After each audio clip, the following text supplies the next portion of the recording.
thanks everybody for joining us today. It's a beautiful day here on the south coast of the UK. A very warm welcome to this session, which is about co-creation for policy. So I'm Vicky Shaw, I'm TIPC Programme Director, and this topic is an important one for us at TIPC at the Transformative Innovation Policy Consortium. We're working with the principle that transformative change doesn't need to be led or invented by government necessarily, that it's happening all around us, and that there's a role for policy in terms of engaging with those processes of emergence and in terms of connective tissue with what's happening. So this is a really, really important theme. So we're delighted to have Cristian Matti here with us today. He's worked with TIPC for many years now on projects for research, also capacity development, going back to the very beginning. And Cristian is currently based at the Joint Research Centre at the European Commission, working on the EU Policy Lab. He's also a lecturer on participatory methods and co-creation for policy for the PhD programme on economics of innovation at the Centre for Research on Transformation in Argentina. So he's worked with TIPC on this topic at various intervals over the years, including very recently on the TIP Resource Lab, and we worked together on a tool which was informed by the Co-Creation Policy Handbook, and he'll be sharing some of his knowledge and experience today. So finally, I'd just also like to thank our partner for delivering this series, which is the Austrian Institute of Technology, and Christoph Brodnik, who sadly can't be here today because he's based in Melbourne, but he's been working with us to develop the series, so I wanted to thank him. I'll just say a little bit about what this series is. This is an open learning series, online, community-led, for our global knowledge community working on transformative innovation policy. We've had registrations today from 32 countries, from Algeria through to Taiwan, quite a diverse mix. So really wanted to encourage you to use this space actively to connect, and that might be in the chat and also in breakout rooms. So I wanted to also say something about the learning principles that we're working with that inform this series. So within TIPC, we believe that learning is a collaborative process. It involves us working as equal partners, and it requires some commitment from all of us in this space. We also believe that transformation requires experimentation and an open mind. So it's a learning process for the delivery team as well as participants. And finally, that it involves the whole person, so that connecting and getting to know one another is part of that learning experience. So for today, we will be having a connecting exercise just for 5 to 10 minutes in breakout sessions, and then we'll be coming back from those sessions to share what we heard through Mentimeter, an online survey tool. We'll then have a presentation from Cristian, who will be talking about insights and examples on co-creation processes and about multi-actor agency in relation to enablement of transformation processes. We'll then go and have a bit more survey time where we'll be reflecting on our own networks in terms of the competencies, actor agency and networks. And then we'll finish with some conversation and questions. So throughout the session, we'd really like to encourage you, if you have any observations or any questions, to put them in the chat. And that is our way of connecting with you and with one another.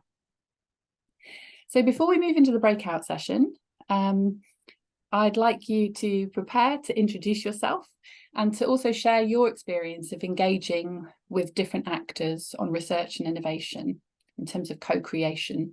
What has been your experience in terms of challenges with co-creation? And if you don't have experience of this, what do you think could be challenging through this process? And Cristian, could I invite you to say a little bit more about this and why this aspect of working together is important when we talk about this theme today? Of course, thank you, Vicky, for the opportunity for being here and right straightforward on the challenge. I think it's very important for us to be loyal to the principles of co-creation, that is challenge-led and sense-making.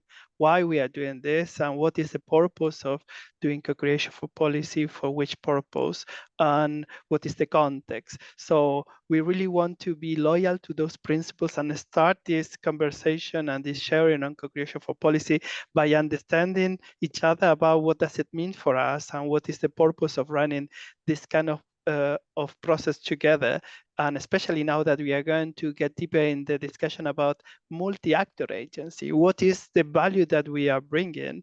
What is the value of our network, and what is the competence that we can put together to make it happen? And in order to do that, let's have first a conversation about where we stand for that, and then get deeper in how it can be done.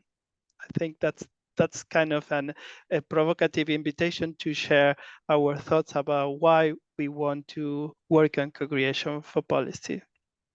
So if everyone's back now, what we'd like you to do is to go to www.menti.com and to use this code, which is 12487652. And you'll see that there's a question, what challenges of co-creation did your group raise? So if you're able to just very quickly enter into the survey tool the answers to the question, I think you can answer more than once. We're not going to show those now, but we will show those after Cristian's presentation, and we'll talk through some of the issues that were raised in the groups. I'm very happy to be here to share this insight with a broad community of practitioners and academics. As Vicky mentioned, we have been working together with TIPC through research, innovation projects, and capacity building over the years. And you will see now a couple of examples of the results of the lesson learned from that collaboration. As it was mentioned, I'm right now working at the European Commission, the Joint Research Center in the European Policy Lab that work on foresight, behavioral insight, and design, particularly focusing sustainability, transition, and foresight. You will see some of the reflections that we are doing as part of the co-creation over the process. So without further ado, let's start to have a kind of a narrative about what we understand about co-creation for policy by having a specific angle this time, not on the process itself, but also in what does it mean for a multi-actor setting to create this capacity to act through co-creation. So the first thought that I want to share with you is that there is this kind of increasing need to address this knowledge gap on how governments and society work together to respond to sustainability. So this idea about how working together is part of the challenge for today's session to understand what does it mean in practice, especially when we think about science, policy, and practice interface. So the first thing, and by going back to the breakout rooms, when we talk about the common framework, is understanding what is the challenge and what is actually the role of the different actors in supporting transformative change. So we need to go back to this human-centered approach. So human-centered approach, there are people there. And as part of that, there are different constellations. We have our work unit, our organization, and the industry and the sector where we are working about transformative change, climate change, sustainability. And in the similar way, there are other different systems and different sectors that have this kind of constellations that at the same time, there's a common infrastructure that is part of the reality that we want to change, but also markets and finance that goes all over this different sector. And last but not least, a policy landscape. So this is part of the multi-actor agency that we want to discover about how there is an interconnection, with the different elements in the system. So as part of that, I just want to share with you from the overall framework that we are using some very simple principles. So we start with this breakup group because we said that it needs to be challenge-led, sense-making. Why we are going to co-create. There is this kind of need to have a clarity of a scope and purpose in the process in order to, of course, create new knowledge and prototype new solutions and new elements. So that's the point of focus on outcomes and transparency. We are doing this in order to get that. And in order to do that, we can facilitate, make decisions and creating tangible and intangible outcomes by providing science-based elements through high-quality tailored process, but also systemic perspective. These principles are very important for us to allow to work with different actors and create this capacity to act. But how does it look like? So this is our first example on moving from system mapping to innovation portfolios. It's the case of 6 countries in the Western Balkans starting from scratch in understanding what they can do on circular economy. And this process lasts 6 months and involve all these elements. 6 communities of practice coordinated by the European Commission. Community of practice on the KICs are partnership between society, government, industry, and society in different sectors like climate, energy, raw materials, food. And there were 6 of them supporting this, with 6 partners in the 6 economies that were part of the Western Balkans, supported by 2 scientific organizations. And as part of that, with the process and science-based tools, they were able to map all those actors and those projects and the different collaboration that were happening in the Western Balkans, including countries that have this kind of particular issues like Kosovo and Serbia working together. As part of that, we ran co-creation workshops with these 6 countries with 13 facilitators in their own language, and 129 regional stakeholders were participated in networking and matchmaking activities. So this is a kind of an example of a co-creation process that involving a very complex geopolitical and situation, but also an opportunity to work together, and involves scientific organizations, different stakeholders, but also different activities. Let's try to look a little bit about what does it mean in practice to do this in terms of the different features. So the first thing that we can highlight is, yes, there is a process. And there is a process about what is the goal of the co-creation activities, what are the type of methods, what are the type of participants, the duration. There's this granularity about the design and the choreography of the process. It's not just workshops, it's meetings, it's desk research, the stakeholder involvement over time, and we can have hours and hours of discussion on that. And the discussion here is about there is a flexibility and it's context-based. And this is actually the inspiration for the tool, the tuner, that we also have co-created with TIPC that you can use as part of many other tools to set this kind of process. But today we are going to talk about multi-actor setting. So what is the point about this process in terms of the capacity of the different actors to act? So one particular issue is that as part of this co-creation process, there are different functions. There are different processes that we need to deliver in order to make it happen. We need to learn together, the stakeholder, in order to effectively use actionable knowledge in the context that we are trying to work. Brokering, about making the ideas available and share and exchange over the different perspective. Addressing powers differentials, not only in terms of political issues, but also in terms of knowledge, expert knowledge and non-expert knowledge being able to work together and talk together as part of the process. Obviously, co-design tools in terms of contextualize and using science to help to understand better the problem, facilitate every single step and tailor support. This means that there are actors, facilitators, but also collaborators that need to run these functions in order to make it happen. And it's not just a single actor that delivers this function. And this is very important also in terms of how we understand that this is going to work. This is a picture of what we understand as a typical team: a technical officer, a policy officer, a thematic expert, a communication officer. And when we think about co-creation, we can have a workshop assistant, a knowledge curator, facilitator, of course, that is the magician, but also the project leader. This is what we can imagine that is the dream team. Look at all these people only just to facilitate a workshop or a co-creation process.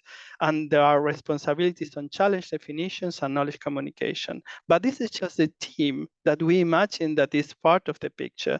The big picture is that there is a local community or a community that is involved in the process that include, again, policy officers, business, civil society, business organizations, university and research and media. And this is just the closest context to the project and the process. But when we think about transformative process, we know that this process is connected to the reality of other regions and other sectors.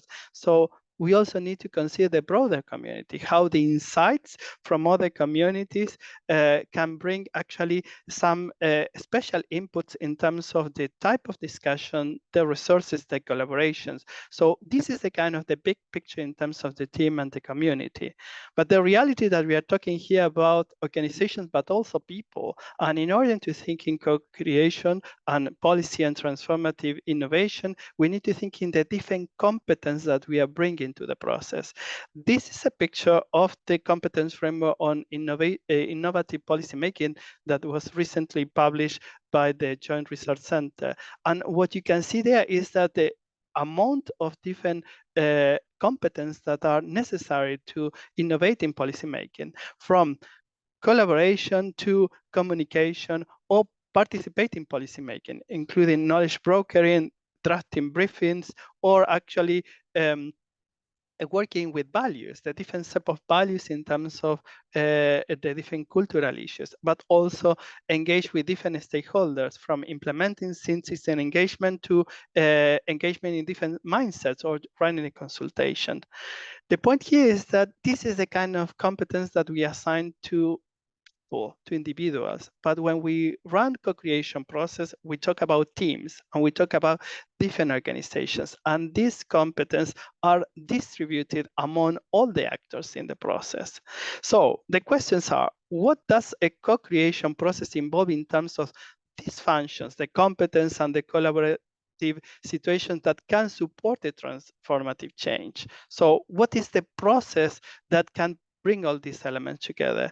And how is a multi-actor agency, the capacity to act of all the actors, built through the value creation that we have in our network in terms of the flows and the assets and the different resources that we have? So in order to explore that, I'm just going to give you a first example that is actually a project that has been run by TIPC in collaboration with the EAT Climate Kick. The challenge was trying to bring the idea of a transformative theory of change and stop thinking in a linear way and trying to think how a portfolio of different services and projects in a systemic organization can be addressed in a different way. So we brought this idea about innovation portfolios, but also a co-creation process to understand how these transformative outcomes as part of a systemic approach can be done. So how does it look like? So the idea is that we brought these ideas about thinking program, projects, and actors working together and understanding how these create a portfolio of actions as part of a strategy and different programs to be instrumental to have a perspective on transformative innovation policy. But in terms of what we really want to know today, the point is that we need to understand the setting. This is the result. We got 3 different theory of change as part of this different project. And this is fine. We have a project, we have different outputs. But how was the competence setting here? How was the collaboration? How was actually the structure of the different people working together in order to make it happen? So this is a little bit what I'm proposing to you to understand through the value of the network of the collaboration. This project was run as part of the portfolio of Climate Kick, and there was a kind of a project motion, but there was other 3 projects, Susmon Mobility, Act on Natural-Based Solutions, and Saturn, that were actually working in different sectors that were part of the collaboration in order to understand how they can better understand transformative change. The reality is that there was funding, different cooperation and frameworks that enabled this as part of the collaboration, but also there was different actors at the different projects, society, business, university, and 3 cities in each of the projects trying to learn how to make this happen in terms of understanding, running a portfolio. how this works in practice. So there was handbooks, knowledge management, and learning materials that were used to help all these actors to understand how they can create the theory of change for the projects. And this involved understanding the needs, using tool, co-design facilitates this process, creating agreement, also technical knowledge to process the data and understand what kind of tailored support you need to understand the type of services. So as you can see, in order to do co-creation, there is this constellation of actions, but also these different functions and assets that allow that the different actors to work together as part of a multi-actor setting in a portfolio. So let's move forward with this discussion with a different angle. What does it mean creating actionable knowledge? So the point is that we try to understand systemic change. We try to make sense of what does it mean. And sometimes we use framework as system innovation or smart specialization in Europe to put all these elements together about how climate, industry, innovation, and society works. And as part of that, we are able to generate a narrative on knowledge creation. And as part of that, we can prototype something in terms of policy areas, instruments, and programs, including these different projects and actors that can help us to face the challenge. That's allow us to take decisions in terms of how we move forward. And in a complex world as we are, this means understanding how these prototypes works as part of a policy mix in a multi-governance configuration. And this happens in every part of the world. We have national government, regional cities, but also we have multilateral agreements with other countries and between regions that makes our portfolio more complex because it's connected with other corporations. So how we move forward with this actionable knowledge, how we create this kind of actionable knowledge in terms of a co-creation process, and we enable capacity to act to the different actors to be part of that process. So this is my third example today, and it's a project on joint programming in circular economy. So this is a project that was financed by the European Commission, and it involves the setting of a platform to create capacity building, knowledge sharing, and different policy instruments to add value at the program owners, the people that were able to take decisions about how working together and invest on research and innovation together. And as part of that, the project create different new practice and to co-design joint programs and portfolios of services on circular economy. 24 partners, 14 countries among science, business, and government. The outputs of this project, again, was strategic agendas on research and innovation, policy toolkits, and MOOC. That's good news. We got all of that. But how we make it happen as part of a multi-actor setting? So this is what it looks like in terms of what happens after all these outputs were generated. We have all these outputs on transition and circular economy from Cicerone.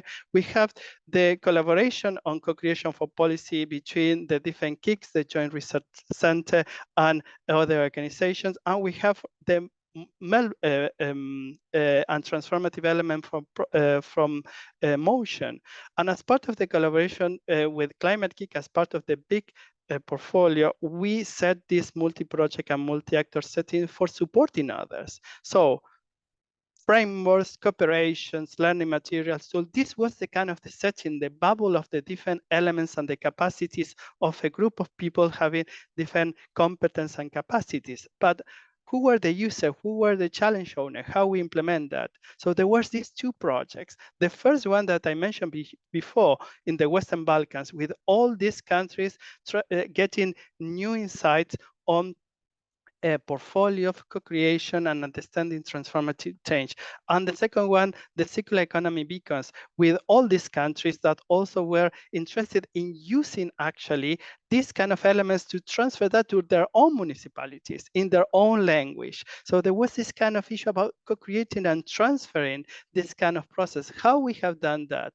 Well, there were facilitation, addressing also power differentiations, creating actionable knowledge, creating trust, making sense of the MOOC and the different tools with a tailored support, and creating agreements about how they can use that in a different way by creating new capacities at different levels. And this didn't stop there. So there was, as I mentioned before, local and regional and national policy officers having benefits of this kind of collaboration, but also multilateral organizations that were supporting that. So as we can see here, we can always have different projects that generate different outputs like handbooks, tools, learning materials, and we can co-design that.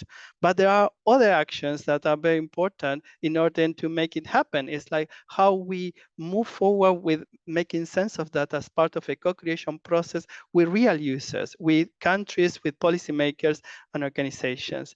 And there is a possibility to do that as part of understanding the different capacities and roles of the different actors for being part in an horizontal process. So this is the end of my presentation. So this is the handbook that is we have developed with different organizations. And here what we have is the tuner, the interactive tool that we have developed with TIPC consortium that you can find in the TIPS resource library, together with many other tools that are connected to this collaboration in terms of system innovation. There are many other related handbooks and tools and materials that you can use in order to facilitate this co-creation process. But today, the discussion was very much about the multi-actor elements and the collaboration and how we make sense of the competence and the relations and the different opportunities to work together to use co-creation for moving forward in transformative change. So the last two reflection is, yes, there are several advantages of undertaking a co-creation process to address transformative change. And build a multi-actor agency is related to the question of how to distribute competence and function in the network, in our own network, the different organizations that are part, what they can bring and how we can distribute the responsibilities and also the roles to make it happen. So in order to move forward with this conversation, we now invite you to share your thoughts about what is for you co-creation for policy as part of this challenge of a multi-actor agency, the capacity to act of the different actors in a co-creation process. So this is the Menti website, and this is the code that you can use to enter to the Menti website where we have a few questions that we want to share with you in order to make it interactive at this part of the session. What I can do then is share some of the inputs that we received earlier about the challenges of co-creation, because I think what you've just said, and thank you for that excellent presentation covering some really important examples, but you talked about, you know, those other actions that make it possible, and I can see that people have drawn on those in some of the examples. So the first question that we asked earlier on today, so we asked people to talk about which challenges of co-creation were raised by the group, and there were three that I thought you might like to say a little bit more about, because they really touch on what you talked about in the presentation. But one of those is about building trust. So this has come up and it's kind of threaded through some of the responses. So what's been your experience of that, and how can that actually be addressed in practice? Well, it's a very good question, and especially when you consider a multicultural context. So I think it's very important to understand the context from being there. So from trying to have a kind of a time allocation in order to have the type of conversation that go beyond the process. So building trust is very much about listening, and what I can say is that especially in the case of working with more conflict situation or where there are different powers differential. I can have the example about supporting a mobility project in Nicosia, in Cyprus, where there are different powers differential and geopolitical situations. Being there and understanding the different point of view and being sensitive and empathic about this point of view generate trust in terms of having this shared understanding. That is one of the potential mechanisms when we think about people and human-centered approach for building trust. Thank you. And is there any way that we can sort of build that into the process more structurally, do you think? Well, it's a very good point regarding the first part of any co-creation process about how is challenge led. What does it mean, the preparation in terms of understanding the challenge, about breaking the challenge in terms of the questions and the needs?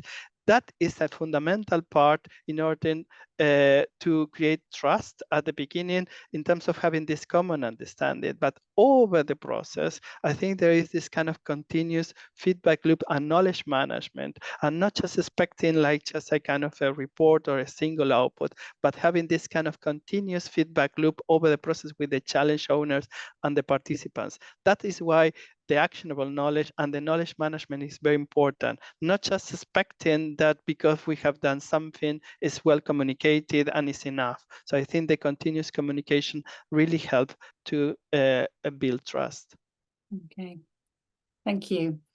Well, another point that people have made is about the inclusion of marginalised groups. And I wondered, given the examples that you introduced, how that was addressed and whether that was successful or whether there are learnings from that. It's a very good question. And the point is not just including them, but also the timeline. And sometimes it's very difficult to have all the people together at the same moment. But we need to understand that the co-creation process is something that is dynamic and evolve over time. And sometimes we just try to identify the marginalized group, and we can identify the possibility of bringing one. And that is as part of a snowball technique. We should continuously engage with these different groups in order to be included all over the process. The barriers to have everyone in the first step of the process shouldn't stop us to keep working with them all over the process. And I think that is part of the learning approach about how we create a narrative that we are having an inclusive approach. It's very difficult to include all the actors at first, but we need to start with some kind of examples and some leaders and that are able to be part of a complex situation and try to use that kind of narrative of the good practices that we are bringing to convince others. So what I'm trying to say here is that we really need to work on that, but we shouldn't stop because we cannot put all of them in the same table the first time. It's a continuous work all over the process. This is not about workshops. This is about, workshop is just an instrument. It's about a process that takes time, that include conversations, include meetings, include many different aspects that can be the instrument to include these people over time. And I think that's a really good point. And the point that it's not about workshops, it's not a tick box exercise. And that really came out in the group discussion that I had earlier today. And one of the things that emerged was about, so because this is a continuous process and it's emergent, where do you draw the line as to where it starts and finishes? Did that come up at all in any of the projects? It's a very good point, and this is connected to the principle that I mentioned before about outcome oriented. Okay, it doesn't matter how long, and how much you do in terms of co-creation. When you propose any type of action that could be connected or not with the workshop, especially during the pandemic times, so you use all this kind of platform that have you digital whiteboards that you can co-create over weeks and weeks and having sessions and so on. The point is that for each action, you really need to identify an intermediate outcome. If there is a tool or a step, what I get out of this and how I can use that for a smarter conversation next time. And that's the point about co-creation. It's not about the ending point. It's about how every step, every tool can generate what we call as an actionable knowledge that can enable a following conversation. And those outputs sometimes is a draft of a theory of change, a prototype of an action or a program, or a better understanding of a governance configuration to run an action next year in terms of awareness, dissemination, or even capacity building. Where are the competence and the actors? The identification of these elements by using a tool is already an output that you can use for a proposal, for convincing someone else or for communicating the willingness to go in that direction. And this is the kind of the main element. It's not when we finish, it's what we get out of every single step in the process. So it seems like you're talking about sort of small cycles of reflexive action is what we're looking for rather than tick box. Indeed. Thank you. Well, I think what we'll do is move on to the next Mentimeter slide of responses. But first of all, I just wanted to check in with Annie in case there's anything that's come up in the chat. Hi, Annie. Hello.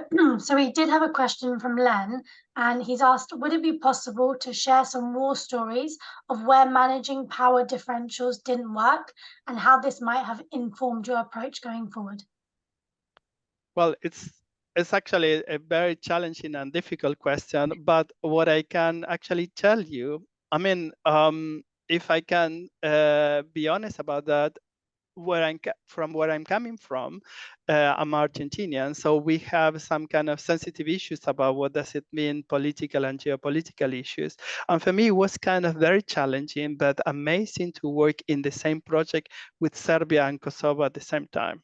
Okay, and trying to understand how actually you can put forward some common interest that goes beyond these kind of aspects. So the issue that they are in the Western Balkans, organizations from the World Bank, UN, the European Commission, but also individual countries working in the same topic on circularity with the same actors together in different countries.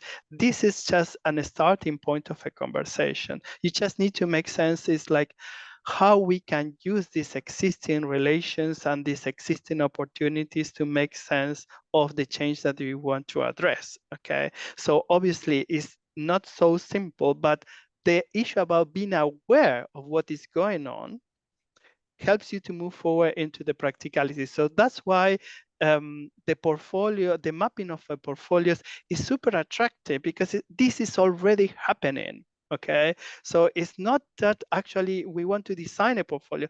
These relations, these actors are already facilitators that are working with these two countries at the same time. So this is a good starting point. So being able to identify those actions that are already happening, those relations, those assets, those opportunities is a very good starting point to move forward or to overcome difficult cultural or geopolitical situations. It happens to me also in countries that do not have the practice of sitting in the table of the other region to share their own challenge. So there is no practice. And the point about improve your challenge and your opportunity, but having an honest feedback from the other region. This is part of the process of learning. So you need to make the opportunities of learning like a very attractive elements to move forward and overcome cultural and geopolitical difference. Thank you. And I really like that point of saying that, you know, no matter how much difference there is in terms of perspectives, there will be some areas of common ground somewhere to be found. So what we will see if there's any further questions in the chat.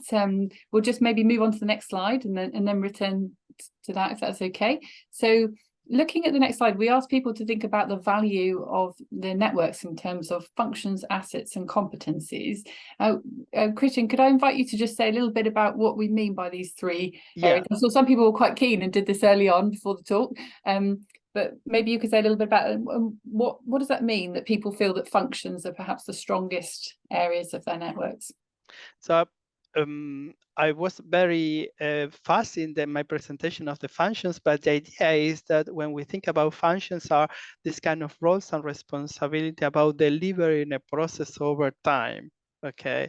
So that could be done by anyone. This is about brokering, facilitating, but also co-design is something that happens over time. So there is a function in the system in order to co-create that needs to happen over time, and it can be run by several people. This is like a kind of an essential part of the equation that needs to happen. The same in terms of tailor-made or the power differential. This is part of the equation to make co-creation happen. But in order to do that, we need assets, we need knowledge, we need tools. And one of the assets that we need is the capital, the social capital. We cannot co-design or co-create or broker if there's no social capital there that we can use. And sometimes the brokering and the knowledge management is part of creating that asset as well. So there is this kind of circular loop in terms of function and creating assets. At last, the competencies is a kind of a big discussion about how we move from the individual competencies to the team competence, and what happens when we really want to work on competencies at the system level with different actors at different levels. Coming from the foresight perspective, there is now, especially after the pandemic, this kind of big wish from regions and cities to have their own foresight team in each government, okay? And it can take years. The reality is having a foresight capacity and anticipatory capacity at city, at regional level, or at any level is part of a distributed capacity, where the data is coming from, where is the scientific knowledge coming from in order to do technology foresight, or understanding anything connected to climate change and so on. You cannot have all those capacities internally in a single team, especially in government, that have a different type of role. So we need to understand competencies, not only in terms of the richness of that, but also in the distribution of that over the different actors in order to combine that in a smart way to create this capacity to act. We can only be as strong as the strength of our relations in order to make this happen. Thank you. I see that over my conversation, the numbers change a little bit. Okay, so maybe I'm having some impact there. And in terms, so looking at those, you know, that feedback, what might you infer about the challenges if people feel that assets are potentially an issue? What might be the lessons? If we can think about assets in terms of at least three aspects, but let's concentrate in two. One asset is kind of knowledge assets, okay? We have data, we have handbooks, we have methods.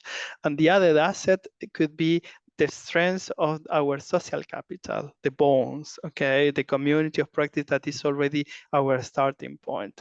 In terms of the first one, I think this is the most popular word in my presentation, actionable knowledge. It doesn't mean that if we have a publication, if we have a handbook, or we have a paper, we have a knowledge that can be used for the process, okay? So that is very important in terms of the functions about co-design and co-learn. How we use, how we unpack the knowledge in order to make it available for a co-creation process. So we can have a collection of different knowledge assets, but still not actionable. So this interaction with the functions is very important. And we can only do that if we have the competence to do that. And who have the competence? It might be that different actors need to work together in order to negotiate the meaning of some concepts or reformulate tools and formats in order to make it happen. So that's kind of the sequence. We can have an asset, but we need to co-design and co-learn about how to make it happen. And we can only do that as part of the competence of our team, okay? And again, that's the other assets about depending on the strength of the relations that you have, you will be able to connect the dots. Okay, so that's why it's very important to consider the social capital in terms of the collaboration and the strengths in the relations between government, society, and industry.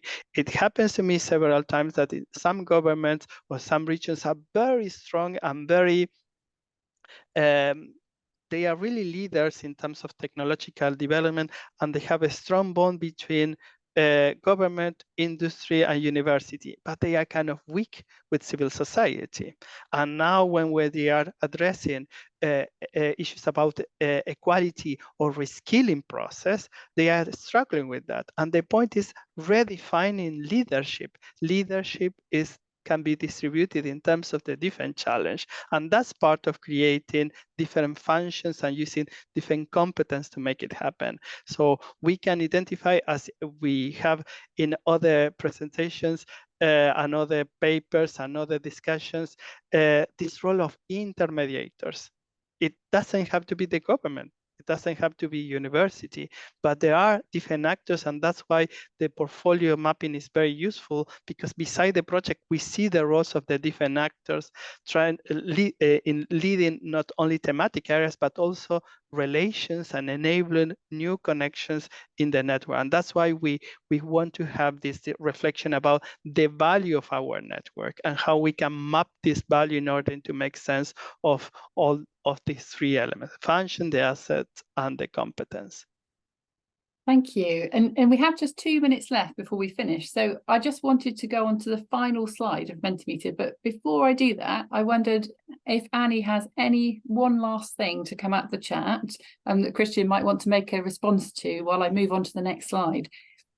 The question was, are these specific metrics to measure the impact of co-created policies that you find useful in order to support the implementation of these co-creation processes? Well, it's a very challenging question, but there is a potential answer for that. So I'm just going back to my own words. So I said a couple of minutes ago that rather than thinking about the end of the co-creation process, you just think about the different type of outputs that you get in every single step. So one of the concrete indicators, not metrics, but actually indicators about the success of a co-creation process, is how those outputs are integrated into proposals or in new prototypes of actions at any level. It could be that some of those outputs are part of a project proposal, but it could be that it's part of a program level, or it could be as part of an action. So that is actually an indicator of success. In terms of metrics about co-creation, over time, what you can see, and this is important in terms of what we shared before about the portfolio, is that you can see that all this co-creation process enable new relations and create new social capital. So the community of practices, but also the relations that keep working on co-creation, can be tracked over time as part of the different projects and collaborations in particular topics, like, for example, the food sector or sustainable land use. So how you sustain as an innovation agency or a regional development agency or any actor that have this kind of orchestrating role, this community of practice, and you track that over time, it's part of your mission. And that is one of the metrics that we are exploring right now, about understanding how over time the co-creation process can enable this sustained community of practice that create these kind of new assets, new functions, but also improve the competence of all the members of the network. Thank you. That's such an important message to end on. And we've got our last slide here, which was really what people felt would improve the multi-action agency of the networks. So we'll leave that up to finish on. And if there's anything further that you want to say, Cristian, just reflecting on that final slide, well, I just let people know that we will be back next week with another session on with Len Callagher, who's here today, actually. Len, do you want to say just briefly what your session's about, to save me doing it? Hi, Vicky. Thanks very much for the opportunity. I'm going to be talking about contestation, and I'm going to be thinking about how that can offer windows of opportunity for transitions, and bringing into the conversation the literature on tensions and how tensions are. That's great, thank you. So that'll be next week on Tuesday, and you'll find it on the TIPC website. You'll find the event page to register. So hopefully we'll see some people back next week for another session. I'm sorry this has been short today. I feel like we could have been a lot longer. It's been a really good session. Thank you very much, Cristian. Really enjoyed it. And please put in the chat how you found it today, and hopefully we'll see you back next week and for subsequent sessions for the TIPC Open Learning series. So nice to see everyone today. Thank you.